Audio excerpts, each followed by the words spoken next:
Okay. അപ്പോൾ നമ്മൾ കഴിഞ്ഞ ദിവസം പഠിച്ചത് ഒരു അൽഗോരിതം അല്ലെങ്കിൽ നമ്മളൊരു പ്രോബ്ലം ഉണ്ടെങ്കിൽ ആ പ്രോബ്ലത്തിന്റെ സൊല്യൂഷൻ ഐഡന്റിഫൈ ചെയ്യും. സൊല്യൂഷൻ ഐഡന്റിഫൈ ചെയ്ത് കഴിഞ്ഞതിന് ശേഷം ആ സൊല്യൂഷന്റെ best case, worst case, average case, ഇങ്ങനെ 3 രീതിയിലുള്ള ഡിഫറെൻറ്റ് കേസുകളിൽ ആ സൊല്യൂഷൻ ഒരു ബെറ്റർ സൊല്യൂഷൻ ആണോ, അതിന്റെ കോംപ്ലക്സിറ്റി എന്താണ്, നമ്മുടെ ആ പ്രോബ്ലത്തിന്റെ ആ സൊല്യൂഷന്റെ കോംപ്ലക്സിറ്റി എന്താണെന്നുള്ളതാണ്. അത് നമ്മൾ എക്സാമ്പിളായിട്ട് നമ്മൾ ലീനിയർ സെർച്ച് നമ്മൾ കണ്ടു. ലീനിയർ സെർച്ചിൽ best case, worst case, average case കണ്ടു. ബൈനറി സെർച്ചിൽ എങ്ങനെയാണ് best case, worst case, average case കണ്ടു. അപ്പോൾ ഇവിടെ എല്ലാം നമ്മൾ നോക്കി കഴിഞ്ഞാൽ ഇത് നമുക്കിങ്ങനെ അൽഗോരിതം ഇങ്ങനെ പറയും. ഇനി ഈ അൽഗോരിതത്തിന്റെ ഒരു കോംപ്ലക്സിറ്റി കേസ് എടുത്തു കഴിഞ്ഞാൽ ഒരിക്കലും ഈ കറക്റ്റായിട്ട് ഈ അൽഗോരിതം റൺ ചെയ്ത് കഴിയുമ്പോൾ ഇത്ര സെക്കൻഡിനുള്ളിൽ നമുക്ക് ഔട്ട്പുട്ട് കിട്ടും എന്ന് നമുക്ക് ഒരിക്കലും പെർഫെക്റ്റ് ആയിട്ട് പ്രിഡിക്റ്റ് ചെയ്യാനോ കാൽക്കുലേറ്റ് ചെയ്യാനോ സാധിക്കില്ല. അതിന് കാരണം എന്ന് പറയുന്നത് അൽഗോരിതംസ് ഒരു പ്രോഗ്രാം റൺ ചെയ്യുന്നത് ഓരോ മെഷീനുകളിലാണ്. ആ മെഷീനിന്റെ കോൺഫിഗറേഷൻ ഡിഫറെൻ്റ് ആയിരിക്കും, അതിന്റെ മെമ്മറി സിസ്റ്റം ഡിഫറെൻ്റ് ആയിരിക്കും, അതിന്റെ പ്രോസസ്സിംഗ് കപ്പാസിറ്റി ഡിഫറെൻ്റ് ആയിരിക്കും. അപ്പോൾ ഈ പ്രോസസ്സിംഗ് കപ്പാസിറ്റി ഒക്കെ അനുസരിച്ചിട്ട് കുറച്ച് കാര്യങ്ങളിൽ ഒരു ചേഞ്ചസ് ഉണ്ടാവും.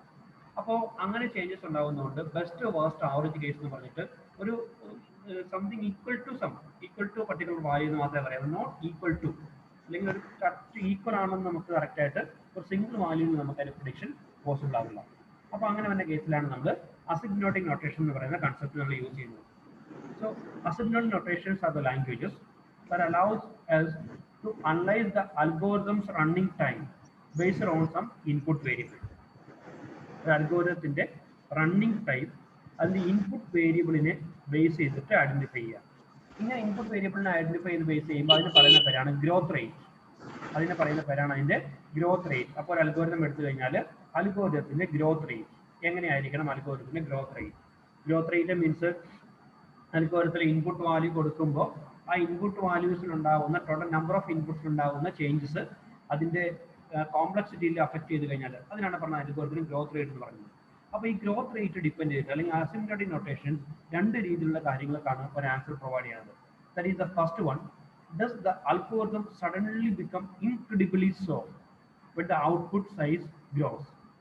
when the input size grows. Input സൈസിന്റെ ലെങ്ത് അല്ലെങ്കിൽ അതിന്റെ എണ്ണം കൂടുന്നതനുസരിച്ചിട്ട് അൽഗോരിതത്തിൽ ഒരു സഡൻ ചേഞ്ചസ് ഉണ്ടാവും. അതിന് എക്സാമ്പിളായിട്ട് കഴിഞ്ഞ ദിവസം ഞാൻ പറഞ്ഞത്, നമ്മളിപ്പോൾ ഒരു അൽഗോരിതം എടുത്തു. ആ അൽഗോരിതത്തിൽ നമ്മൾ കൊടുത്തേക്കുന്ന എന്നിന്റെ വാല്യൂ 100 ആണ്. N means number of inputs. 100 input കൊടുക്കുമ്പോൾ ആ അൽഗോരിതം 1 മില്ലി സെക്കൻഡിൽ നമുക്ക് ആൻസർ പ്രൊവൈഡ് ചെയ്യുന്നുണ്ട്. 100 ഇൻപുട്സുകൾ നമ്മൾ അൽഗോരിതത്തിലേക്ക് കൊടുത്തു. n always depends on the അല്ലെങ്കിൽ always represent the number of inputs. അപ്പോൾ 100 ഇൻപുട്സുകൾ കൊടുത്തപ്പോൾ ആ അൽഗോരിതം 1 മില്ലി സെക്കൻഡിൽ നമുക്ക് ആൻസർ കിട്ടി. അത് മെഷീൻ ഡിപ്പെൻഡന്റ് ആണ്, പക്ഷേ ഇവിടെ നമ്മൾ അത് കൺസിഡർ ചെയ്യണില്ല. 1 മില്ലി സെക്കൻഡിൽ നമുക്ക് ആൻസർ കിട്ടി. ഇതേ അൽഗോരിതത്തിൽ 110 ഇൻപുട്ടുകൾ കൊടുത്തു. 110 ഇൻപുട്ട് കൊടുത്തപ്പോൾ ഈ 1 മില്ലി സെക്കൻഡ് എന്നുള്ളത് 1.5 മില്ലി സെക്കൻഡ് ആണ് ആൻസർ പ്രൊവൈഡ് ചെയ്യുന്നത്. നോക്കുക, 100 വെച്ച് നോക്കുമ്പോൾ 10 എന്ന് പറയുന്നത് വളരെ ചെറിയ ഒരു നമ്പറാണ്. പക്ഷേ ഈ 100 കഴിഞ്ഞതിന് ശേഷം 110 ഇൻപുട്ടുകളെ വന്നു കഴിഞ്ഞപ്പോഴേക്കും നമ്മുടെ അൽഗോരിതം പെട്ടെന്ന് തന്നെ സ്ലോ ആയി. അപ്പോൾ ഇങ്ങനെയുള്ള സഡൻ ചേഞ്ചസുകൾ നമ്മുടെ അൽഗോരിതത്തിൽ ഉണ്ടെങ്കിൽ അത് ഐഡന്റിഫൈ ചെയ്യുക. അതാണ് ആദ്യത്തെ method. Second one, does the algorithm maintains it's quick run time as the input size increases. Then ഒരു അൽഗോരിതത്തിന്റെ ഏറ്റവും ബെസ്റ്റ് മെത്തേഡ് എന്ന് പറയുന്നത് അൽഗോരിതത്തിന് റൺ ടൈം ഏറ്റവും കുറയ്ക്കുക, ഏറ്റവും സ്പീഡിൽ ആൻസർ കിട്ടുക എന്നുള്ളതാണ്. ഏത് പ്രോബ്ലത്തിന്റെയും സൊല്യൂഷന്റെ ക്വാളിറ്റി എന്ന് പറയുന്ന അതിന്റെ മെഷർമെന്റ് ക്വാളിറ്റി ക്രൈറ്റീരിയകളിൽ ഓർമ്മ എന്ന് പറയുന്നത് ഏറ്റവും ഫാസ്റ്റ് ആയിട്ട് റെസ്പോണ്ട് ചെയ്യുക, ഇൻപുട്ട് കൊടുക്കുന്നതനുസരിച്ച് നമുക്ക് ഔട്ട്പുട്ട് കിട്ടുക എന്നുള്ളതാണ്. അപ്പോൾ രണ്ടാമത് നമ്മൾ മെയിൻറ്റെയിൻ ചെയ്യുന്നത് ഈ അൽഗോരിതം കണ്ടിന്യൂസ് ആയിട്ട് അതിന്റെ best run time method follow ചെയ്യുന്നുണ്ടോ. എക്സാമ്പിളായിട്ട് നോക്കിയാൽ ഇപ്പം നമ്മൾ സെയിം എക്സാമ്പിൾ തന്നെ 100 ഇൻപുട്ടുകളായിരുന്നു ഉണ്ടായിരുന്നത്. ഈ 100 ഇൻപുട്ടുകൾ കൊടുത്തു കഴിഞ്ഞാൽ നമ്മൾ 1 മില്ലി സെക്കൻഡിലാണ് നമുക്ക് ആൻസർ കിട്ടിയത്. നമ്മൾ 110 ഇൻപുട്ടുകളാക്കി. 110 ഇൻപുട്ടുകളാക്കിയപ്പോഴും 1 മില്ലി സെക്കൻഡിൽ തന്നെ നമുക്ക് ആൻസർ കിട്ടുന്നുണ്ട്. അത് കഴിഞ്ഞിട്ട് എന്ത് ചെയ്തു, 150 നമ്പർ ഓഫ് ഇൻപുട്ടുകൾ കൊടുത്തു. 150 നമ്പർ ഓഫ് ഇൻപുട്ടുകൾ കൊടുത്തു. 150 ഇൻപുട്ട് കൊടുത്തു. 150 ഇൻപുട്ട് കൊടുത്തു കഴിയുമ്പോൾ 1.1 മില്ലി സെക്കൻഡിൽ നമുക്ക് ആൻസർ കിട്ടുന്നുണ്ട്. അത് 200 കൊടുത്താലും 1.1 മില്ലി സെക്കൻഡിൽ ചിലപ്പോൾ നമുക്ക് ആൻസർ കിട്ടുമായിരിക്കും. ഇങ്ങനെ ഒരു അൽഗോരിതത്തിന്റെ അതിന്റെ റണ്ണിങ് ടൈം എന്ന് പറയുന്നത് കണ്ടിന്യൂസ് ആയിട്ട് അത് കീപ്പ് ചെയ്യുന്നുണ്ടോ. ഈ ചെറിയ വേരിയേഷൻസ് ഒക്കെ ഉണ്ടാകും, കാരണം ഇൻപുട്ടുകൾ കൂടുന്നതനുസരിച്ചിട്ട് ഏത് കോൺഫിഗറേഷൻ ഉള്ള മെഷീൻ ആയി കഴിഞ്ഞാലും അതിന്റെ റണ്ണിങ് ടൈമിൽ കുറച്ച് ഡിഫറൻസ് ഒക്കെ ഉണ്ടാകും. എന്നിരുന്നാലും അൽഗോരിതത്തിൽ ഒരു സഡൻ ചേഞ്ചസ് അല്ലാതെ അത് കൺസിസ്റ്റന്റ് ആണോ, അതിന്റെ റേറ്റ് ഇൻക്രീസിങ് റേറ്റ്, അതിന്റെ ഔട്ട്പുട്ട് പ്രൊഡ്യൂസ് ചെയ്യുന്നതിന്റെ റൺ ടൈം കപ്പാസിറ്റി എന്ന് പറയുന്നത് കൺസിസ്റ്റന്റ് ആണോ എന്ന് ഡിസൈഡ് ചെയ്യണം. അപ്പോൾ ആദ്യത്തെ കേസ് എന്ന് പറഞ്ഞാൽ ടോട്ടൽ നമ്പർ ഓഫ് ഇൻപുട്ടുകൾ കൂടുന്നതനുസരിച്ചിട്ട് പെട്ടെന്ന് തന്നെ അൽഗോരിതം ഡിക്രീസ് ചെയ്യുന്നുണ്ടോ, അതിന്റെ സ്പീഡ് ഡിക്രീസ് ചെയ്യുന്നുണ്ടോ, അതിന്റെ ഗ്രോത്ത് റേറ്റിൽ എന്തെങ്കിലും സഡൻ ചേഞ്ചസ് ഉണ്ടോ എന്നുള്ളത് ഐഡന്റിഫൈ ചെയ്യണം. രണ്ടാമത് ഇൻപുട്ടുകൾ കൂടുന്നതനുസരിച്ചിട്ട് അൽഗോരിതവും അതനുസരിച്ചിട്ട് തന്നെ അതിന്റെ ഗ്രോത്ത് റേറ്റ് മെയിൻറ്റെയിൻ ചെയ്യുന്നുണ്ടോ. ഗ്രോത്ത് റേറ്റ് മീൻസ് അതിന്റെ എക്സിക്യൂഷൻ സ്പീഡ് ആവാൻ പല കാര്യങ്ങളുണ്ടാവും, എക്സിക്യൂഷൻ സ്പീഡ് ഉണ്ടാവും, അതിന്റെ ആക്യുറസി ഉണ്ട്, പല കാര്യങ്ങളും ഉണ്ടാവും. അതിങ്ങനെ മെയിൻറ്റെയിൻ ചെയ്യുന്നുണ്ടോ. ഈ രണ്ട് കാര്യങ്ങളൊക്കെ ഉള്ള ആൻസർ ആണ് അസിംപ്റ്റോട്ടിക് നൊട്ടേഷൻസ് പ്രൊവൈഡ് ചെയ്യുന്നത്. That is the asymptotic notation gives us the ability to answer these questions. അപ്പോൾ ഈ അസിംപ്റ്റോട്ടിക് നൊട്ടേഷൻ എന്ന് പറയുന്ന കൺസെപ്റ്റിലേക്ക് വരാൻ കാരണം ഒരിക്കലും അൽഗോരിതത്തിൽ കറക്റ്റ് ആയിട്ട് ഒരു റണ്ണിങ് ടൈം നമുക്ക് പറയാൻ പറ്റില്ല. ഇത് മെഷീൻ ഡിപ്പെൻഡന്റ് ആണ്. പക്ഷെ അങ്ങനെ മെഷീൻ ഡിപ്പെൻഡന്റ് ആയി കഴിഞ്ഞാൽ നമ്മൾ ഇതിന്റെ ക്വാളിറ്റി മെയിൻറ്റെയിൻ ചെയ്യണം. ഇതിന്റെ ക്വാളിറ്റി മെയിൻറ്റെയിനിൽ ഒരു ക്രൈറ്റീരിയ ആണ് റണ്ണിങ് ടൈം എന്ന് പറയുന്നത്. അപ്പോൾ നമ്മൾ ഇതിന്റെ ഒരു മെഷർമെന്റ് ക്വാണ്ടിറ്റിയിലേക്ക് മാറ്റണം. അപ്പോൾ അതിന് വേണ്ടിയിട്ട് നമുക്ക് അതിനൊരു ന്യൂമറിക് ടേമിലേക്ക് മാറ്റിയാൽ മാത്രമേ നമുക്ക് അതിനെ അനലൈസ് ചെയ്യാൻ പറ്റുള്ളൂ. അപ്പോൾ അതിന് വേണ്ടിയിട്ട് അസിംപ്റ്റോട്ടിക് നൊട്ടേഷൻസ് യൂസ് ചെയ്യുന്നത്. ഇങ്ങനെ ഈ അസിംപ്റ്റോട്ടിക് നൊട്ടേഷൻസ് യൂസ് ചെയ്യുന്നത്, നമ്മൾ ഈ അസിംപ്റ്റോട്ടിക് നൊട്ടേഷൻസ് ഒക്കെ ഏറ്റവും കൂടുതൽ എടുത്തേക്കുന്നത് മാത്തമാറ്റിക്സിലാണ്. അപ്പോൾ ഒരു അൽഗോരിതം എടുത്തു കഴിഞ്ഞാൽ അൽഗോരിതത്തിന്റെ എല്ലാ കാര്യങ്ങളും അനലൈസ് ചെയ്തിട്ട് അതിന്റെ ക്രൈറ്റീരിയ അല്ലെങ്കിൽ ക്വാളിറ്റീനെ ഒരു ക്വാണ്ടിറ്റി ആയിട്ട് പറയണം, അല്ലെങ്കിൽ ഒരു നമ്പർ ആയിട്ട് പറയണം എന്ന് പറഞ്ഞാൽ ഡിഫിക്കൽട്ടാണ്. അപ്പോൾ നമ്മൾ അതിനുവേണ്ടി ചെയ്യുന്നൊരു മെത്തേഡ് ഉണ്ട്. എങ്ങനെയാണ് ഒരു അൽഗോരിതത്തിനെ അതിന്റെ അസിംപ്റ്റോട്ടിക് നൊട്ടേഷൻസിലേക്ക് കൺവേർട്ട് ചെയ്യുന്നത്. That is, imagine an algorithm as a function f. ഈ അൽഗോരിതത്തിന്റെ ഒരു നേച്ചർ അനുസരിച്ചിട്ട് അൽഗോരിതത്തിനെ ഒരു മാത്തമാറ്റിക്കൽ ഫംഗ്ഷൻ ആയിട്ട് കൺവേർട്ട് ചെയ്യും. മാത്തമാറ്റിക്കൽ ഫംഗ്ഷൻ എങ്ങനെയാണ് കൺവേർട്ട് ചെയ്യുക എന്നുള്ളത് നമ്മൾ അടുത്ത കേസുകളിൽ കണ്ടിട്ടുണ്ട്. അപ്പോൾ ഇപ്പോൾ നമ്മൾ ഈ അൽഗോരിതം എടുത്തു കഴിഞ്ഞാൽ ഈ അൽഗോരിതത്തിനെ ഒരു മാത്തമാറ്റിക്കൽ ഫംഗ്ഷൻ ആയിട്ട് കൺവേർട്ട് ചെയ്യും. Say that function is f. Then n as the number of input size. അപ്പോൾ നമ്മൾ അങ്ങനെ നോക്കി f എന്ന് പറയുന്ന ഫംഗ്ഷൻ, n എന്ന് പറയുന്ന number of input, so f of n. f of n is the running time. അപ്പോൾ f of n ഇപ്പോൾ നമ്മൾ കൺവേർട്ട് ചെയ്ത നമ്മുടെ ഫംഗ്ഷൻ, നമ്മളിപ്പോൾ ലീനിയർ സെർച്ച് ആണ് എടുത്തെന്ന് വെക്കാം. ലീനിയർ സെർച്ച് എടുത്തെങ്കിൽ നമുക്ക് ലീനിയർ സെർച്ചിനെ f എന്ന് പറഞ്ഞു എഴുതി. ലീനിയർ സെർച്ചിൽ f of 1 എന്ന് വെച്ചാൽ നമ്മുടെ ലീനിയർ സെർച്ചിൽ ഒരു എലിമെന്റ് മാത്രമേ ഉള്ളൂ, നമ്മുടെ അറയിൽ ഒരു എലിമെന്റ് മാത്രമേ ഉള്ളൂ. അതേസമയം f of 100 എന്ന് പറഞ്ഞാൽ ഈ ലീനിയർ സെർച്ച് എന്ന് പറയുന്ന ആ ഫംഗ്ഷനിൽ നമുക്ക് എത്ര എലിമെന്റ് ഉണ്ട്? 100 എലിമെന്റുകളുള്ള ഒരു അറയിലാണ്, ഒരു സെറ്റിലാണ് നമുക്ക് ലീനിയർ സെർച്ച് പെർഫോം ചെയ്യേണ്ടത്. So f is a function, n is the total number of inputs. So f of n means അതിന്റെ റണ്ണിങ് ടൈം ആണ്. So for a given algorithm f with input n we get some resultant runtime, that is f of n. ഈ f of n നമുക്കൊരു graphical മെത്തേഡിൽ, ഒരു graph മെത്തേഡിൽ നമുക്ക് maintain ചെയ്യാം. The result in the graph where y-axis is a runtime, y-axis runtime, x-axis are the run of input size. അപ്പോൾ നമ്മൾ ഇതിനെ ഒരു ഗ്രാഫിക്കൽ മെത്തേഡ് റെപ്രസെന്റ് ചെയ്താൽ എക്സ് വൈ, ഇത് എക്സ് ആക്സിസ് ആണ്, ഇത് നമ്മുടെ വൈ ആക്സിസ് ആണ്. ദെൻ എക്സ് ആക്സിസിൽ അതിൻ്റെ ഇൻപുട്ട് സൈസ്, വൈ ആക്സിസ് എന്ന് പറയുന്നത് വൈ ആക്സിസ് റൺ ടൈം എന്ന് പറയുന്നത് ഇപ്പോൾ 1 millisecond, 2 millisecond, ദെൻ 3 millisecond അങ്ങനെയുള്ള സെക്കൻഡ്സ് ടൈം. വൈ ആക്സിസ് എന്ന് പറയുന്നത് run time, total number of input. ഇപ്പോൾ ഇവിടെ നമ്മളാണെങ്കിൽ 10 ഇൻപുട്ട്, അടുത്ത് ഇവിടെ 20 ഇൻപുട്ട്, അടുത്ത് നമുക്ക് 30 ഇൻപുട്ട്, അടുത്ത് നമുക്ക് 40 ഇൻപുട്ട്, അങ്ങനെ എത്രയാണ് ഇൻപുട്ടുകളുള്ളത് ആ ഇൻപുട്ടുകൾ ഇങ്ങനെ നമുക്ക് റെപ്രസെന്റ് ചെയ്യാം. അപ്പോൾ ഇങ്ങനെ റെപ്രസെന്റ് ചെയ്യണമെങ്കിലും നമ്മുടെ അൽഗോരിതം എന്താണോ ആ അൽഗോരിതത്തിനെ നമ്മൾ ഒരു മാത്തമാറ്റിക്കൽ ഫംഗ്ഷൻ ആയിട്ട് കൺവേർട്ട് ചെയ്യണം. മാത്തമാറ്റിക്കൽ ഫംഗ്ഷൻ ആയിട്ട് കൺവേർട്ട് ചെയ്തിട്ട് അതിൽ എന്നിന് ഓരോ വാല്യൂസ് കൊടുക്കും. ആ എന്നിന് വാല്യൂസ് കൊടുക്കുമ്പോൾ അതിൻ്റെ റിസൾട്ട് എന്ത് കിട്ടും? എന്തായാലും ഒരു മാത്തമാറ്റിക്കൽ ഫംഗ്ഷൻ കൺവേർട്ട് ചെയ്താൽ ഒരു വാല്യൂ നമുക്ക് തന്നെ കിട്ടും. ഇപ്പോൾ നമ്മളിവിടെ ഒരു എക്സാമ്പിൾ നമുക്ക് നോക്കിയാൽ, ഒരു മാത്തമാറ്റിക്കൽ ഫംഗ്ഷൻ എന്ന് പറഞ്ഞ ഒരു എക്സാമ്പിൾ നമുക്കിവിടെ നോക്കിയാൽ, say f of n equal to an plus bn square എന്നാട്ടത്. bn square എന്ന് പറഞ്ഞെടുക്കുക. എയും ബിയും അവിടുത്തെ കോൺസ്റ്റന്റ് ആയിരിക്കും. എന്നിനൊരു വാല്യൂ കൊടുത്തു, എന്നിന്റെ വാല്യൂ എന്ന് പറയുന്നത് ഇപ്പോൾ 1 ആണെന്ന് വെക്കുക. എന്നിന് 1, n equal to 1. n equal to 1 ആണെങ്കിൽ ഇതിന്റെ വാല്യൂസ് എയും ബിയും കോൺസ്റ്റന്റ് ആണ്. n equal to 1 ആണെങ്കിൽ ഇതിന്റെ വാല്യൂസ് എന്നിന്റെ a1 plus B into 1 squared എന്ന് കിട്ടും. അപ്പോൾ അതിനൊരു വാല്യൂ കിട്ടും. ആ വാല്യൂ കിട്ടുന്ന വാല്യൂ ആണ് എഫ് ഓഫ് എൻ. അതാണ് അതിന്റെ റണ്ണിങ് ടൈം. അപ്പോൾ ഇവിടുത്തെ ഇൻപുട്ട് സൈസ് എത്രയായിരിക്കും? 1 ആയിരിക്കും. ഈ ഇൻപുട്ട് സൈസ് എന്ന് പറയുന്നത് 1 ആയിരിക്കും. ഇവിടെ 10 കൊടുത്തു, എന്നിന് 10 കൊടുത്തു. അങ്ങനെയാണെങ്കിൽ എ ഇൻറ്റു എ എന്ന് പറയുന്നത് കോൺസ്റ്റന്റ് ആയിരിക്കും. A into 10 plus B into 10 squared. A into 10 plus B into 10 squared എന്നുള്ളത് അവിടെ നമുക്ക് കിട്ടും. എന്താണ് അതിന്റെ വാല്യൂ ഉള്ളത്? വാല്യൂ ആയിരിക്കും അവിടെ മെയിൻറ്റെയിൻ ചെയ്യുന്നത്. അപ്പോൾ അതിനൊരു വാല്യൂ കിട്ടും. ആ വാല്യൂ ആയിരിക്കും റണ്ണിങ് ടൈം എന്ന് പറയുന്നത്. ഇങ്ങനെ ഒരു ഫംഗ്ഷനെ നമ്മൾ കൺവേർട്ട് ചെയ്തു. നമ്മുടെ ഉണ്ടായിരുന്ന പ്രോബ്ലം എന്താണോ ആ പ്രോബ്ലത്തിൽ നമ്മൾ ഒരു മാത്തമാറ്റിക്കൽ ഫംഗ്ഷൻ ആയിട്ട് കൺവേർട്ട് ചെയ്തു. മാത്തമാറ്റിക്കൽ ഫംഗ്ഷൻ ആയിട്ട് കൺവേർട്ട് ചെയ്ത് കഴിഞ്ഞതിന് ശേഷം അതിന്റെ വാല്യൂസ്, ആ വാല്യൂസ് നമ്മളവിടെ ഒരു അൽഗോരിതത്തിന്റെ ഒരു ഗ്രാഫിക്കൽ മെത്തേഡിൽ നമ്മൾ അതിനെ മെൻഷൻ ചെയ്യും. അപ്പോൾ ഈ അസിംപ്റ്റോട്ടിക് നൊട്ടേഷൻ ആയിട്ട് കൺവേർട്ട് ചെയ്ത് കഴിയുമ്പോൾ അതിന് നമ്മൾ അങ്ങനെ മെൻഷൻ ചെയ്യാൻ പറ്റും. ക്ലിയർ? Any doubts? എന്തെങ്കിലും ഡൗട്ട്സ് ഉണ്ടെങ്കിൽ ചോദിക്കുക. Any doubts so far? മൂസിൻ, എന്തെങ്കിലും ഡൗട്ട്സ് ഉണ്ടോ? Then Pranav, Shana, Sonu, Srilakshmi, any doubts so far? ഇല്ല സാർ, കുഴപ്പമില്ല. Clear. Bibin? Okay, sir. Okay. Clear.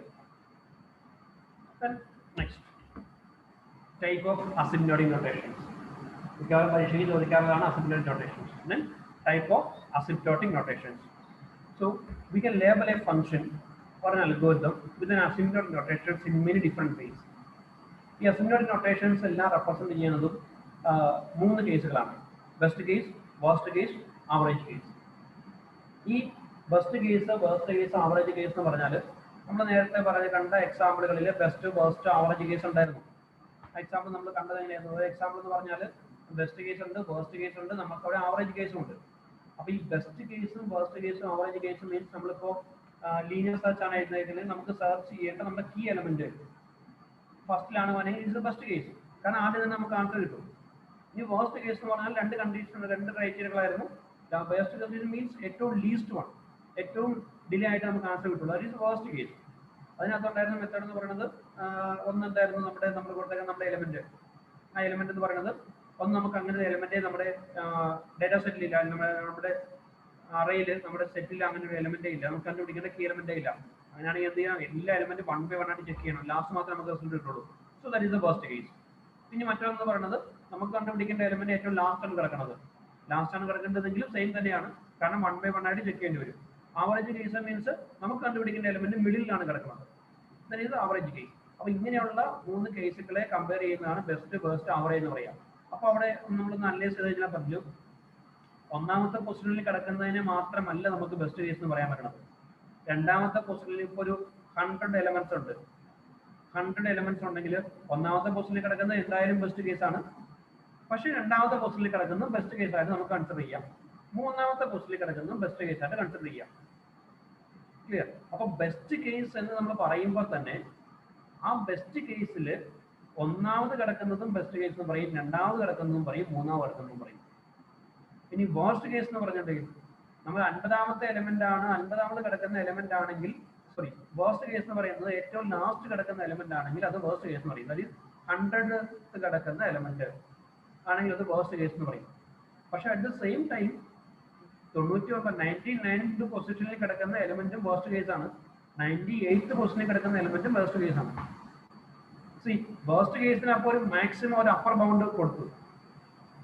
Maximum ഒരു അപ്പർ ബൗണ്ട് എന്ന് പറയുന്നത് last element, that is the maximum upper bound worst കേസിന് കൊടുത്തു. ദെൻ നമ്മൾ ബെസ്റ്റ് കേസിന് ഒരു ലോവർ ബൗണ്ട് കൊടുത്തു. Lower bound means maximum first കിടക്കുന്ന എലമെന്റ്, ഫസ്റ്റ് കിടക്കുന്ന എലമെന്റ് ഫസ്റ്റ് ബെസ്റ്റ് കേസാണ്, രണ്ടാമത് കിടക്കുന്ന എലമെന്റ് ബെസ്റ്റ് കേസാണ്, മൂന്നാമത് കിടക്കുന്നത് ബെസ്റ്റ് കേസാണ്. അപ്പൊ ലോവർ ബൗണ്ട് നമ്മൾ പ്രൊവൈഡ് ചെയ്യുന്നത് എവിടെയായിരിക്കും? ബെസ്റ്റ് കിടക്കുന്ന കേസ് എവിടെയാണോ അവിടെയാണ് നമ്മൾ ലോവർ ബൗണ്ട് പ്രൊവൈഡ് ചെയ്യുന്നത്. Term is very important. Lower ബൗണ്ടും അപ്പർ ബൗണ്ടും ഓർത്തിരിക്കുക. ലോവർ ബൗണ്ട് എന്ന് പറയുന്നത് ബെസ്റ്റ് കേസ് കിടക്കുന്ന സിറ്റുവേഷനിൽ കിടക്കുമ്പോഴാണ് നമ്മൾ ലോവർ ബൗണ്ട് പ്രൊവൈഡ് ചെയ്യുന്നത്. കാരണം 100 എലമെന്റുകളുള്ള ഒരു സെറ്റ് ആണെങ്കിൽ ആ സെറ്റിൽ ഫസ്റ്റ് കിടക്കുന്ന എലമെന്റ് എടുക്കുമ്പോഴാണ് ഏറ്റവും ബെസ്റ്റ് റിസൾട്ട് പ്രൊവൈഡ് ചെയ്യുന്നത്, ഏറ്റവും lower bound. Then second, third അങ്ങനെയാണ് പോവുക. അതാണ് അതിന്റെ കേസ് എന്ന് പറയുന്നത്. ഇനി വേർസ്റ്റ് എടുത്തു കഴിഞ്ഞാൽ 100ാമത് കിടക്കുന്ന എലമെന്റ്, ലാസ്റ്റ് കിടക്കുന്ന എലമെന്റ് അല്ലെങ്കിൽ എലമെന്റ് ഐഡന്റിഫൈ ചെയ്തില്ല, അങ്ങനെയാണെങ്കിൽ കിടക്കുന്ന കണ്ടീഷനെയാണ് നമ്മൾ വേർസ്റ്റ് കേസ് എന്ന് പറയുക. That is the upper bound, maximum upper bound. ഇനി ഒരു കേസ് ആവറേജ്. ആവറേജ് കേസ് എടുത്തു കഴിയുമ്പോൾ അവിടെ ഒരു ലോവർ ബൗണ്ടും അപ്പർ ബൗണ്ടും പറയണം. 50ാമത് കിടക്കുന്ന എലമെന്റ് എന്ന് പറയുന്നത് ഏറ്റവും ബെസ്റ്റ് ആവറേജ് കേസാണ്. കറക്റ്റ് ആണ്. ആവറേജ് കേസിൽ ഏറ്റവും പെർഫെക്റ്റ് എന്ന് പറയുന്നത് 50ാമത് കിടക്കുന്നതാണ്. പക്ഷേ 49ാമത് കിടക്കുന്ന എലമെന്റും ആവറേജ് കേസാണ്. 51, 51ാമത് ക്വസ്റ്റിൽ കിടക്കുന്നതും ആവറേജ് കേസാണ്. സോ അവിടെ എന്ത് ചെയ്തു? ഒരു ലോവർ ബൗണ്ടും പ്രൊവൈഡ് ചെയ്യണം, ഒരു അപ്പർ ബൗണ്ടും പ്രൊവൈഡ് ചെയ്യണം. ആവറേജ് കേസിൽ എവിടം വരെ ലോവർ ബൗണ്ട് ആകാം. അപ്പോൾ 40ാമത് കിടക്കുന്ന എലമെന്റ് വേണമെങ്കിൽ ആവറേജ് കേസിൽ ലോവർ ബൗണ്ട് ആവാം. അങ്ങനെയാണെങ്കിൽ അപ്പർ ബൗണ്ട് എവിടെ വരെ പോവാം? 60ാമത് കിടക്കുന്ന എലമെന്റ് വരെ അപ്പർ ബൗണ്ട് ആവാം. അപ്പോൾ അവിടെ അപ്പർ ബൗണ്ടും ലോവർ ബൗണ്ടും പ്രൊവൈഡ് ചെയ്യണം.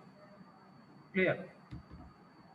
സോ ഈ അസിംപ്റ്റോട്ടിക് നൊട്ടേഷൻസിന്റെ upper case, lower case, average case മനസ്സിലായി എന്ന് വിചാരിക്കുന്നു. ഇനി അപ്പോൾ ഇങ്ങനെ ഒരു അപ്പർ കേസോ ലോവർ കേസോ നമ്മൾ എന്ത് ബൗണ്ട് പ്രൊവൈഡ് ചെയ്യണമെങ്കിലും ഈ നമ്മൾ കണ്ടുപിടിച്ച നമ്മുടെ അൽഗോരിതത്തിനെ ഒരു മാത്തമാറ്റിക്കൽ ഫംഗ്ഷൻ ആയിട്ട് നമുക്ക് കൺവേർട്ട് ചെയ്യണം. അപ്പോൾ അങ്ങനെ കൺവേർട്ട് ചെയ്യുന്ന കേസിൽ കുറേ മാത്തമാറ്റിക്കൽ ഫംഗ്ഷൻസ് നമുക്ക് പ്രൊവൈഡ് ചെയ്തിട്ടുണ്ട്. അങ്ങനെ കൺവേർട്ട് ചെയ്യാൻ വേണ്ടി നമ്മൾ ഉപയോഗിക്കുന്ന കുറച്ച് മാത്തമാറ്റിക്കൽ ഫംഗ്ഷൻസ് ആണ്. ഒന്ന് ലോഗരിതമിക് ഫംഗ്ഷൻ, ലോഗ് എൻ. നമ്മളൊരു അൽഗോരിതത്തിനെ നമ്മൾ കൺവേർട്ട് ചെയ്ത് കഴിയുമ്പോൾ ആ അൽഗോരിതത്തിനെ ഒരു മാത്തമാറ്റിക്കൽ ഫംഗ്ഷനായിട്ട് ലോഗ് എൻ എന്ന് പറയുന്ന മാത്തമാറ്റിക്കൽ ഫംഗ്ഷനായിട്ട് കൺവേർട്ട് ചെയ്യും, ലോഗരിതമിക് ഫംഗ്ഷനായിട്ട് കൺവേർട്ട് ചെയ്യാം. അതായത് ഇവിടെ പറയുന്നത് നമ്മൾ ഉപയോഗിക്കുന്ന നമ്മുടെ ഒരു അൽഗോരിതം ഉണ്ട്. ഈ അൽഗോരിതത്തിന്റെ ഒരു വാല്യൂ കണ്ടുപിടിക്കാൻ വേണ്ടി നമ്മൾ ഈ അൽഗോരിതത്തിന്റെ മാത്തമാറ്റിക്കൽ ഫംഗ്ഷൻ മെത്തേഡിലേക്ക് കൺവേർട്ട് ചെയ്യണം. അങ്ങനെ കൺവേർട്ട് ചെയ്യുമ്പോൾ നമ്മൾ സാധാരണ യൂസ് ചെയ്യുന്ന കുറേ മാത്തമാറ്റിക്കൽ ഫംഗ്ഷൻസ് ഉണ്ട്. ആ ഫംഗ്ഷൻസ് ആണ് ഇവിടെ പറഞ്ഞിരിക്കുന്നത്. ഒന്ന് ലോഗരിതമിക് ഫംഗ്ഷൻ. നമ്മൾ അതിനെ ആ കൺവേർഷൻ മെത്തേഡ് നമുക്ക് പഠിക്കാനില്ല. ഏതൊക്കെയാണ് ഫംഗ്ഷൻസ് മാത്രം നമുക്ക് ഓർത്തിരുന്നാൽ മതി. അപ്പോൾ ആ ഫംഗ്ഷൻ നമ്മൾ ലോഗരിതമിക് ഫംഗ്ഷനായിട്ട് കൺവേർട്ട് ചെയ്യാം. രണ്ടാമത് നമ്മൾ ലീനിയർ ഫംഗ്ഷനായിട്ട് കൺവേർട്ട് ചെയ്യാം, an+b. ഇപ്പോൾ സാധാരണയായിട്ട് നമ്മുടെ ലീനിയർ സെർച്ച് ആണ് യൂസ് ചെയ്യുന്നതെങ്കിൽ അതിനെ കൺവേർട്ട് ചെയ്യുന്നത് an+b എന്ന് പറയുന്ന ലീനിയർ ഫംഗ്ഷനായിട്ടായിരിക്കും കൺവേർട്ട് ചെയ്യണത്, അതിൻ്റെ വാല്യൂ കിട്ടാനായിട്ട്. അടുത്തത് ക്വാഡ്രാറ്റിക് ഫംഗ്ഷനായിട്ട് നമുക്ക് കൺവേർട്ട് ചെയ്യാം. ദാറ്റ് ഈസ് an² + bn+c എന്ന് പറയുന്നത് നമ്മുടെ ക്വാഡ്രാറ്റിക് ഫംഗ്ഷനായിട്ട് നമുക്ക് കൺവേർട്ട് ചെയ്യാം. അപ്പോൾ ഇവിടെ എയും ബിയും സിയും എന്നൊക്കെ പറയുന്നത് കോൺസ്റ്റൻസ് വാല്യൂസ് ആണ്. എയും ബിയും സിയും എന്നൊക്കെ പറയുന്നത് നമ്മുടെ കോൺസ്റ്റന്റ് വാല്യൂസ് ആണ്. കാരണം ഈ കോൺസ്റ്റന്റ് വാല്യൂ ആഡ് ചെയ്യാനുള്ള ഒരു കാര്യം എന്ന് വെച്ച് കഴിഞ്ഞാൽ സിസ്റ്റം ബൈ സിസ്റ്റം ആയിട്ട് ഇതിന്റെ സ്പീഡ് വേരി ചെയ്യാം. കാരണം സിസ്റ്റത്തിന്റെ കോൺഫിഗറേഷൻ ഡിപ്പെൻഡ് ചെയ്തിരിക്കും. അപ്പോൾ അവിടെ നമ്മൾ കോൺസ്റ്റന്റ് വാല്യൂ നമ്മൾ ആഡ് ചെയ്യേണ്ടി വരും. അപ്പോൾ അതിന് വേണ്ടിയിട്ടാണ് quadratic function an² + bn+c. Next പറയുന്നത് നമ്മുടെ പോളിനോമിയൽ ഫംഗ്ഷൻ ആണ്. an² an(z), that is an(z -1), an(z -2), etc. up to an² + an(1), that is an plus constant an(0) എന്ന് പറയുന്ന കോൺസ്റ്റന്റ് വാല്യൂയിലേക്ക് അങ്ങനെയായിരിക്കും പോകുന്നത്. നെക്സ്റ്റ് അടുത്ത function exponential function, that is a(n). a(n) എന്ന് പറയുന്നത് നമ്മുടെ എക്സ്പോണൻഷ്യൽ ഫംഗ്ഷനായിട്ട് കൺവേർട്ട് ചെയ്യും. അപ്പോൾ നമ്മൾ എന്താണ് നമ്മുടെ അൽഗോരിതം ഉള്ളത്, ഈ അൽഗോരിതത്തിന് നമ്മളൊരു മാത്തമാറ്റിക്കൽ ഫംഗ്ഷനായിട്ട് കൺവേർട്ട് ചെയ്യണം. ആ മാത്തമാറ്റിക്കൽ ഫംഗ്ഷൻസ് ആണ് ഏതൊക്കെ ഫംഗ്ഷൻ ആണെന്നാണ് ഇവിടെ പറഞ്ഞേക്കുന്നത്. ഇനി ഈ ഓരോ മാത്തമാറ്റിക്കൽ ഫംഗ്ഷൻ്റെയും ഗ്രോത്ത് റേറ്റ് ആണ് നമ്മൾ ഐഡന്റിഫൈ ചെയ്യാൻ പോകുന്നത്. അപ്പോൾ ഇത്രയും ഫംഗ്ഷൻസ് ആയിട്ടാണ് നമ്മൾ കൺവേർട്ട് ചെയ്യുന്നത്. ഇനി നമ്മുടെ അൽഗോരിതത്തിന്റെ ഗ്രോത്ത് റേറ്റിലേക്ക് വരുമ്പോൾ ഈ ഓരോ ഫംഗ്ഷൻസും എങ്ങനെയായിരിക്കും ആക്ട് ചെയ്യുന്നത്? ഈ ഓരോ ഫംഗ്ഷൻസും ഇതിന്റെ ഗ്രോത്ത് റേറ്റിൽ എങ്ങനെയായിരിക്കും ആക്ട് ചെയ്യുന്നത് നോക്കാം. There are some basic function growth classification used in various notation. That is, the list starts with lowest growing function. The term is very important. That is lowest growing function. Logarithmic, fastest in execution time. Then lowest growing function. ഒന്ന് log n. നമ്മൾ ആദ്യം consider ചെയ്യുന്നത് log n ആണ് consider ചെയ്യുന്നത്. ഇതൊരു lowest growing function ആണ്. എന്തായിരിക്കും lowest growing function? n എന്ന് പറയുന്നത് നമുക്കറിയാം. n എന്ന് പറയുന്നത് നമ്മൾ കൊടുക്കുന്ന ഇൻപുട്ട് വാല്യൂസിനെയാണ് നമ്മൾ n എന്ന് പറയുക. ഇൻപുട്ട് വാല്യൂ ഏതാണോ ആ ഇൻപുട്ട് വാല്യൂസിനെയാണ് നമ്മൾ n എന്ന് പറയുന്നത്. അപ്പോൾ ഇവിടെ എന്നിനുള്ള വാല്യൂസ് കൊടുത്ത് നോക്കുക. n equal to 1, n equal to 1, log 1. അടുത്തത് n equal to 2, log 2. log 1ൻ്റെയും log 2ൻ്റെയും വാല്യൂസ് എടുത്തു കഴിഞ്ഞാൽ വളരെ ചെറിയ ഡിഫറൻസ് മാത്രമേ ഉള്ളൂ. log 3 ചെറിയ ഡിഫറൻസ് മാത്രമേ ഉള്ളൂ. log 5 ചെറിയ ഡിഫറൻസ് മാത്രമേ ഉള്ളൂ. log 6 വളരെ ചെറിയ ഡിഫറൻസ് മാത്രമേ ഉള്ളൂ. log 10, log 20.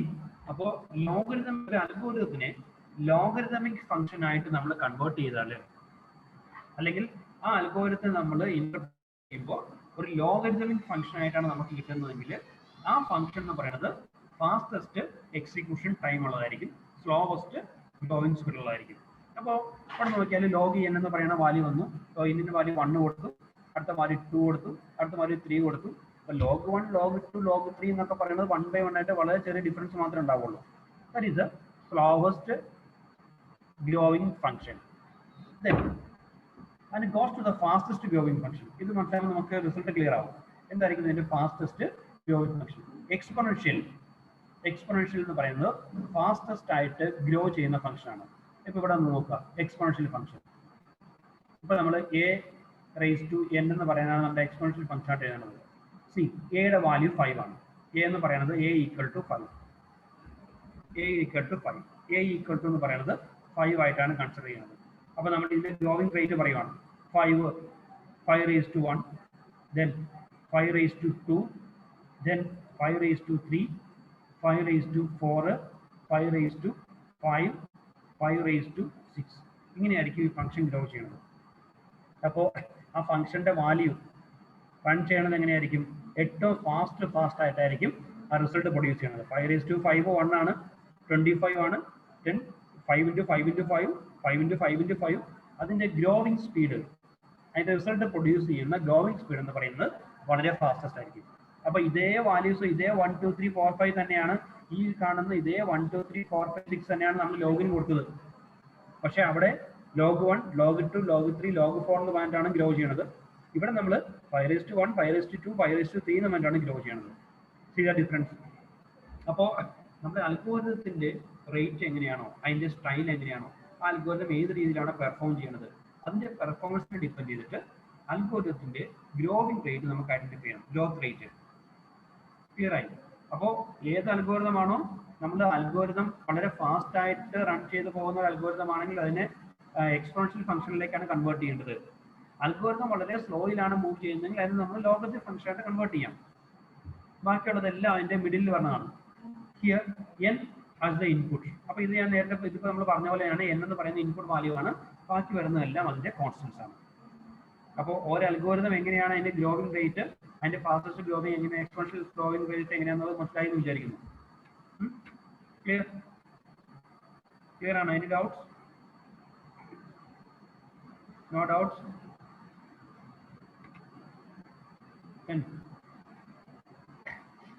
എങ്ങനെയാ ഷാന, സോനു, ശ്രീലക്ഷ്മി, വിശാഖ്?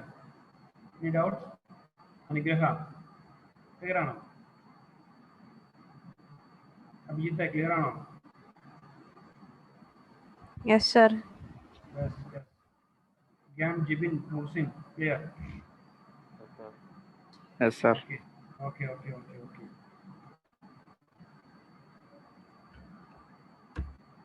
Then, ഇനി അടുത്ത കേസിൽ when we use these function, അപ്പോൾ ഇങ്ങനെയുള്ള ഫംഗ്ഷൻ നമ്മൾ നേരത്തെ തന്നെ നമ്മൾ പറഞ്ഞായിരുന്നു. നമ്മളിപ്പോൾ ഒരു സംഖ്യയുടെ കൂടെ ഒരു വാല്യൂ കൺസിഡർ ചെയ്യാണ്. നമ്മളെപ്പോഴും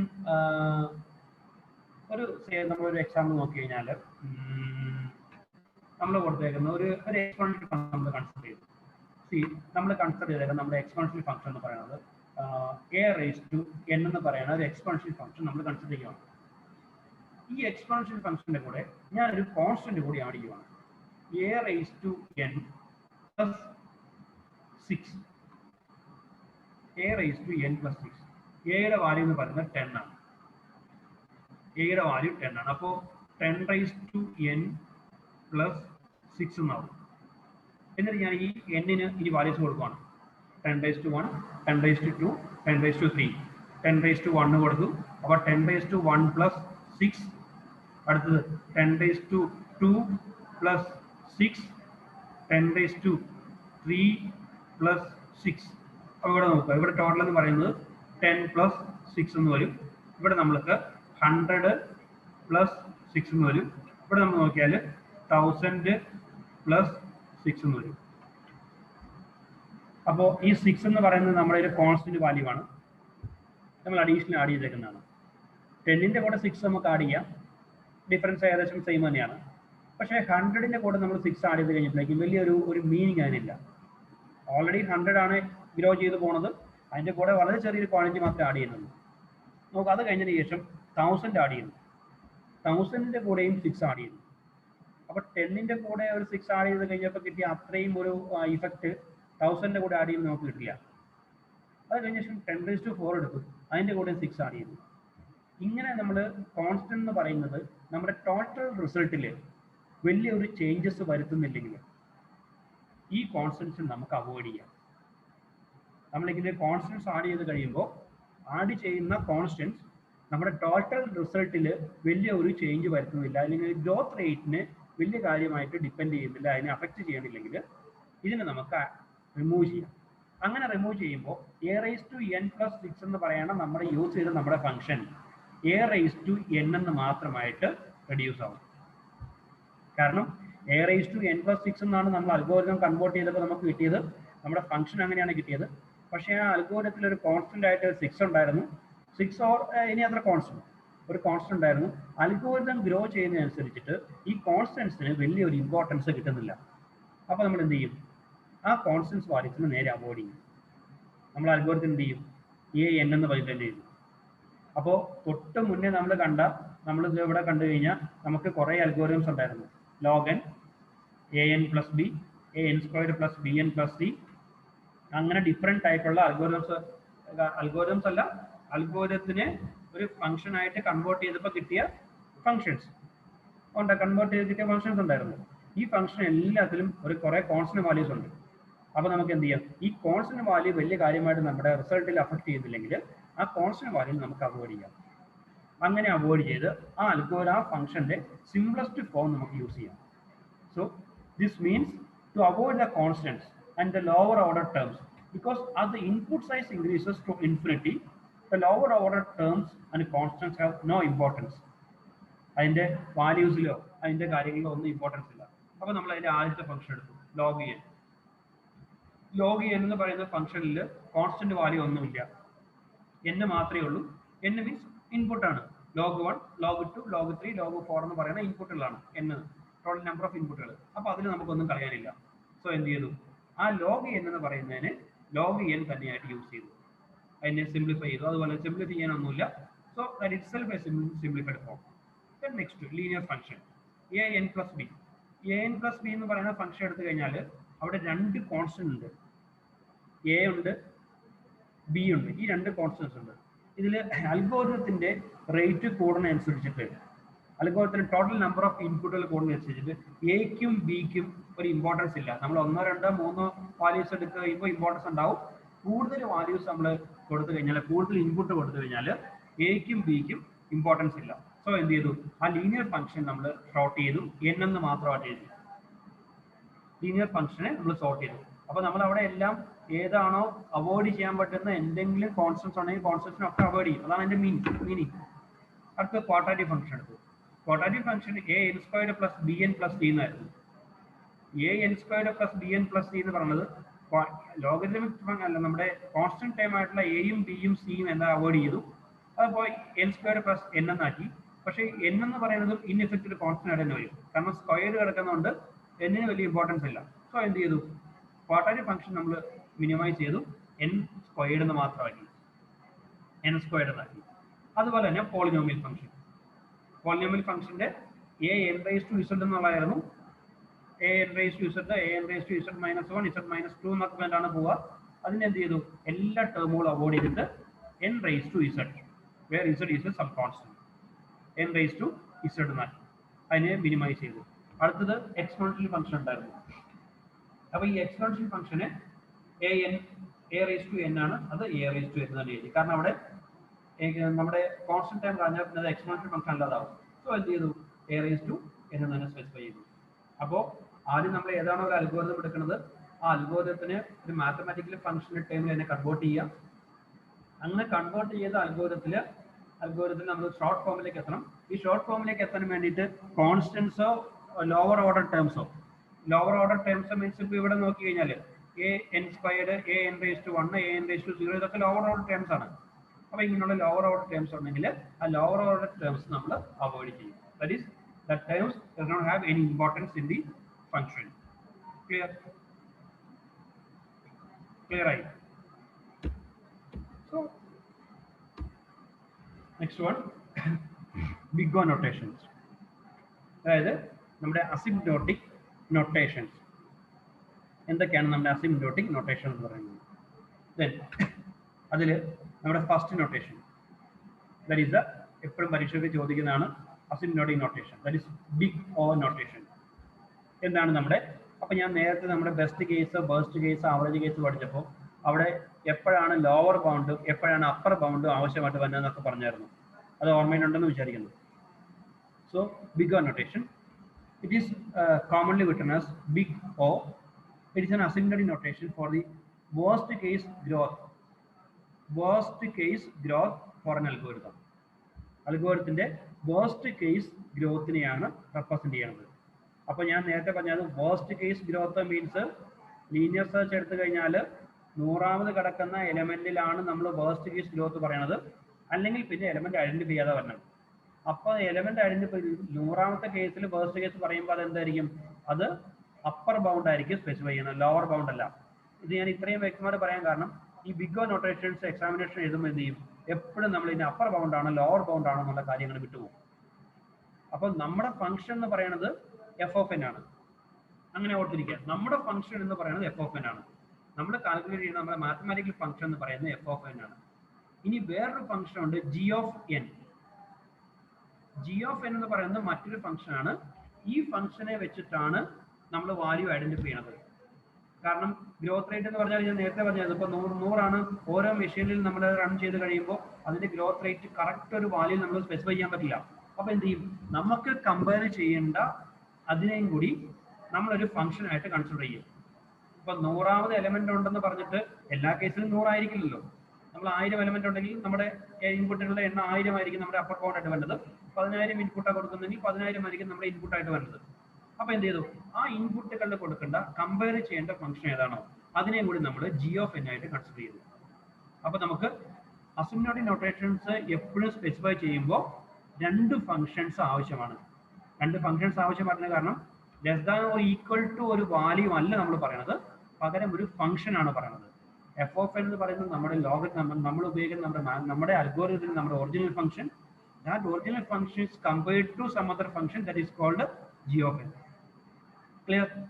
സോ ഇറ്റ് ഈസ് പ്രൊവൈഡഡ്. അപ്പോൾ ബിഗ് O എന്ന് പറയുന്നത് നമ്മൾ വേർസ്റ്റ് ഗ്രോത്ത് റേറ്റിനെയാണ് റെപ്രസെന്റ് ചെയ്യുന്നത്.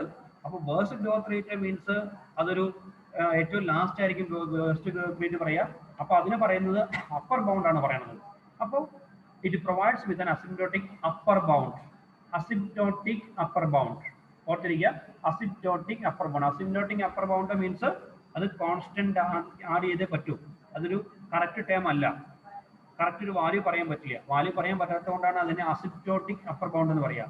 Asymptotic upper bound for the growth rate of running time of an algorithm. Then consider, say f(n) is our algorithmic runtime function. നമ്മുടെ അൽഗോരിതത്തിന്റെ run time എന്ന് പറയുന്നത് f(n) ആണ്. ഈ f(n)നെ വേറൊരു റണ്ണിംഗ് ടൈമുമായിട്ട് കൺസിഡർ ചെയ്യും.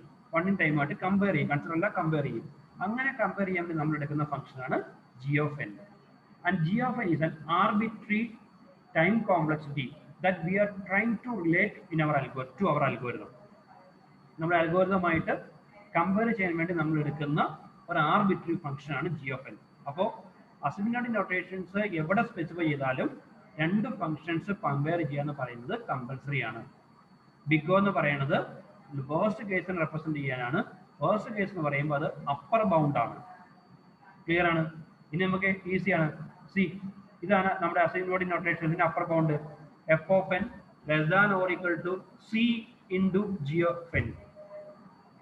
f(n) less than or equal to c into g(n). Asymptotic notations ആണ്. അസിഗ്നോട്ടിക് notations ഒരിക്കലും കറക്റ്റ് വാല്യൂ പറയാൻ പറ്റില്ല. സോ എന്ത് ചെയ്തു, സി എന്ന് പറയുന്ന കോൺസ്റ്റന്റ് വാല്യൂ നമ്മൾ ആഡ് ചെയ്തു. That is f of N is order of, that is big O of g of n if for some real constant c where c greater than 0 and n0 means input size ആണ്, n0 means input size ആയിരിക്കും. that is എന്തായിരിക്കും function പറയുന്നത്, f of n less than or equal to c g of n for every input n greater than 0. അതായത് F of എന്നിന്റെ worst case value, ഇതിന്റെ meaning നോക്കുക. F of N എന്ന് പറയുന്നത് worst case ആണ്. ഈ വേർസ്റ്റ് കേസ് വാല്യൂ എപ്പോഴും G of N എന്ന് പറയണ നമ്മൾ അസ്യൂം ചെയ്തതിന് തൊട്ട് താഴെയായിരിക്കും. ലീനിയർ സെർച്ച് മാത്രം എക്സാമ്പിൾ എടുത്താൽ മതി. ലീനിയർ സെർച്ച് എടുത്തു കഴിഞ്ഞാൽ എഫ് ഓഫ് എൻ എന്ന് പറയുന്നതാണ് നമ്മുടെ linear search. Then C into G of N നമ്മുടെ വേർസ്റ്റ് കേസ് ആണ് പറഞ്ഞത്. വേർസ്റ്റ് കേസ് ഇപ്പോൾ നമ്മൾ 100 എലമെന്റ് ഉണ്ടെന്ന് വെക്കുക. ഇത് ഒരെണ്ണം മാത്രമാണ് ഞാൻ ഇത്രയും ഡീറ്റെയിൽ ആയിട്ട് പറഞ്ഞിട്ടുള്ളൂ. അപ്പോൾ ശ്രദ്ധിച്ചിരിക്കുക. ബാക്കിയുള്ളത് എല്ലാം ഇങ്ങനെ ഡീറ്റെയിൽ ആയിട്ട് പറയില്ല. ഇത് ഒരെണ്ണം മനസ്സിലാക്കി കഴിഞ്ഞാൽ ബാക്കി നമുക്ക് ഈസിയായിട്ട് എഴുതാം. അപ്പോൾ എന്ത് ചെയ്തു, 100 എന്ന് പറയുന്നതാണ് നമ്മുടെ വേർസ്റ്റ് കേസ് കോംപ്ലക്സിറ്റി. പക്ഷേ 100 എന്ന് പറയാൻ പറ്റില്ല. കാരണം എന്താണ്, 101 ഉണ്ടാവും. എപ്പോഴായിരിക്കും 101 വന്നത്? നമ്മൾ വേർസ്റ്റ് കേസ് എടുത്തപ്പോൾ നമുക്ക് രണ്ട് കാര്യങ്ങളുണ്ട്. ഒന്ന്, 100ാമത് കിടക്കുന്ന എലമെന്റ് ആണെങ്കിൽ അത് വേർസ്റ്റ് കേസ് ആണ്. എലമെന്റുകളൊന്നും ഐഡന്റിഫൈ ചെയ്തില്ലെങ്കിൽ 101 പ്രാവശ്യം നമ്മൾ ചെക്ക് ചെയ്യണം. So that is also worst case. ആ 100 ആ കോൺസ്റ്റന്റ് വാല്യൂ, ആ കോൺസ്റ്റന്റ് ആണ് സി എന്ന് പറയുന്നത്. അപ്പോൾ f of n less than or equal to, f of n means നമ്മുടെ വേർസ്റ്റ് കേസിന്റെ വാല്യൂ മാക്സിമം എത്ര വരെ പോകാം, 101 വരെ പോകാം. That is f of n less than or equal to c g of n for every input n greater than n0. Clear? അപ്പോൾ big O എന്ന് പറഞ്ഞാൽ ഓർത്തിരിക്കേണ്ട കാര്യം, ഇത് വേർസ്റ്റ് കേസ് റെപ്രസെന്റ് ചെയ്യുന്നതാണ്. വേർസ്റ്റ് കേസ് എന്ന് വെച്ചാൽ അപ്പം തന്നെ ഓർക്കേണ്ട കാര്യം, it's upper bound. Upper bound means രണ്ട് ഫംഗ്ഷൻ ഉണ്ട്. ഏത് അൽഗോരിതം ഏത് അസിഗ്നോട്ടിക് പറയും രണ്ട് ഫംഗ്ഷൻ പറയണം, f of n, g of n. F of n ആണ് നമ്മുടെ function. G of n means g of എനുമായിട്ടാണ് നമ്മൾ കമ്പയർ ചെയ്യണത്. Clear? F of n less than or equal to c g of n. എന്തിനാണ് C add ചെയ്യണത്? Worst case നമ്മളൊരു correct value പറയാൻ പറ്റില്ല. അപ്പോൾ എന്ത് ചെയ്യും, ഒരു കോൺസ്റ്റന്റ് ആഡ് ചെയ്യണം. അതിന് എക്സാമ്പിൾ ആയിട്ട് ഇപ്പോൾ നമ്മൾ ലീനിയർ സെർച്ച് ആണ് എടുക്കുന്നതെങ്കിൽ ലീനിയർ സെർച്ചിന്റെ worst case say total number of input is 100, that is എന്നിന്റെ വാല്യൂ 100 ആണ്. അങ്ങനെയാണെങ്കിൽ 100 എന്ന് പറയുന്നത് നമുക്ക് ലീസ്റ്റ് കേസ് എന്ന് പറയാൻ പറ്റില്ല. 99 ലീസ്റ്റ് കേസ് ആണ്, 98 ലീസ്റ്റ് കേസ് ആണ്, 100 ലീസ്റ്റ് കേസ് ആണ്, 101 ലീസ്റ്റ് കേസ് ആണ്. പക്ഷേ 101 കഴിഞ്ഞിട്ട് പോകത്തില്ല. അപ്പോൾ എന്ത് ചെയ്യും, അത് അറേഞ്ച് ചെയ്യാൻ വേണ്ടിയിട്ടാണ് സി എന്ന് പറയുന്ന കോൺസ്റ്റന്റ് നമ്മൾ ആഡ് ചെയ്യുന്നത്. Clear? That is big O notation. Any doubts? Then any doubts? Gogul, Gyan, Jibin, Musin, Pranav. Any doubts?